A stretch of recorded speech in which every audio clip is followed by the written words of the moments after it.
Assalamualaikum warahmatullahi wabarakatuh. Sekilas tentang pembangunan IKN Nusantara.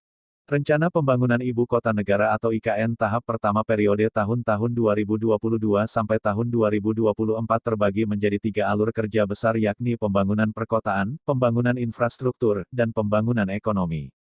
Alur kerja pengembangan kota terdiri dari kegiatan yang berkaitan dengan rencana tata kota dan relokasi pemerintahan, menurut lampiran Undang-Undang Nomor 3 Tahun 2022 tentang IKN mengenai rencana induk IKN yang diterima di Jakarta.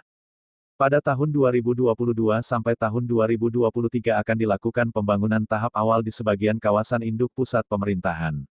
Pada tahap pertama, perumahan untuk ASN, TNI, Polri dan BIN akan dibangun, baik berbentuk rumah tapak maupun unit apartemen, sarana peribadatan, pasar, serta fasilitas akomodasi makan minum akan disediakan untuk mendukung konstruksi dan tahap awal pemindahan. Sedangkan awal tahun 2023, awal tahun 2024, hingga tahun 2025 dan selanjutnya, pembangunan fasilitas penelitian dan pengembangan, perguruan tinggi kelas dunia, lembaga pendidikan sepanjang hayat, pusat inovasi, fasilitas kesehatan, dan rumah sakit internasional akan dimulai. Relokasi penduduk akan dimulai dengan TNI, Polri, dan BIN di tahun 2023 dan relokasi representasi badan eksekutif, legislatif, yudikatif, serta ASN akan dilakukan di awal tahun 2024.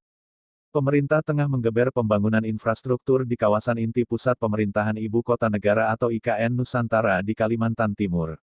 Adapun saat ini, progres pembangunannya secara keseluruhan mencapai 29%.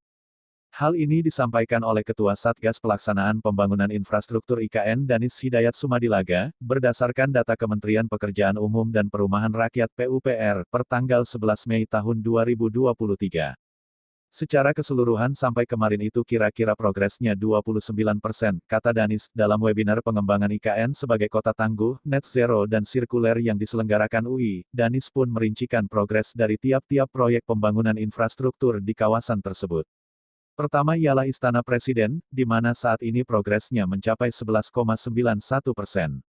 Sementara itu, untuk Sekretariat Presiden dan bangunan pendukung lainnya progresnya sedikit lebih unggul, yakni mencapai 14,11%. Selain itu, pihaknya juga tengah menggenjot sejumlah 4 kantor Kementerian Koordinator Kemenko. Progresnya cukup bervariasi dengan rentang 3-5%. Nanti ini kita jadikan saring office ya. Prof. Ali, Deputi Bidang Transformasi Hijau dan Digital Otorita IKN, harus dibagi nanti yang datang ke sana, karena nggak bisa 2024 semua office-nya ada. Secara bertahap ada yang sudah 3%, 5%, ujarnya. Ia menambahkan, di kawasan tersebut pihaknya akan mengembangkan ruang terbuka hijau atau yang disebut dengan Plaza Seremoni. Ruang terbuka ini nantinya akan terbentang dari Istana Negara hingga ke bagian depan, dengan gambaran tata ruang menyerupai kawasan Monas. Kini, progresnya telah mencapai 20%. Lebih lanjut, Danis mengatakan, pihaknya juga telah memulai pembangunan rumah tapak untuk jabatan menteri. Adapun saat ini progres pembangunan rumah dinas ini mencapai 7,23%. Selanjutnya, pihaknya juga tengah menggenjot pembangunan jalan tol dari Balikpapan ke kawasan IKN. Untuk progresnya, jalan tol segmen 3A Karangjoang KTT Karyangau, pembangunannya mencapai 4,5%, segmen 3B KTT Karyangau Simpang Tempadung, mencapai 18,91%, dan segmen 5A, Simpang Tempadung Jembatan Pulau Balang, mencapai 21,32%. Nantinya, tol ini juga akan terkoneksi dengan inner tunnel atau terowongan bawah laut.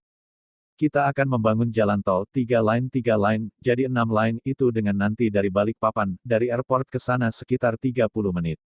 Jadi panjang jalannya sekitar 47 km, kata Danis. Selain infrastruktur gedung dan jalanan, pihaknya juga telah melaksanakan pembangunan bendungan, yakni Bendungan Sepaku Semoy.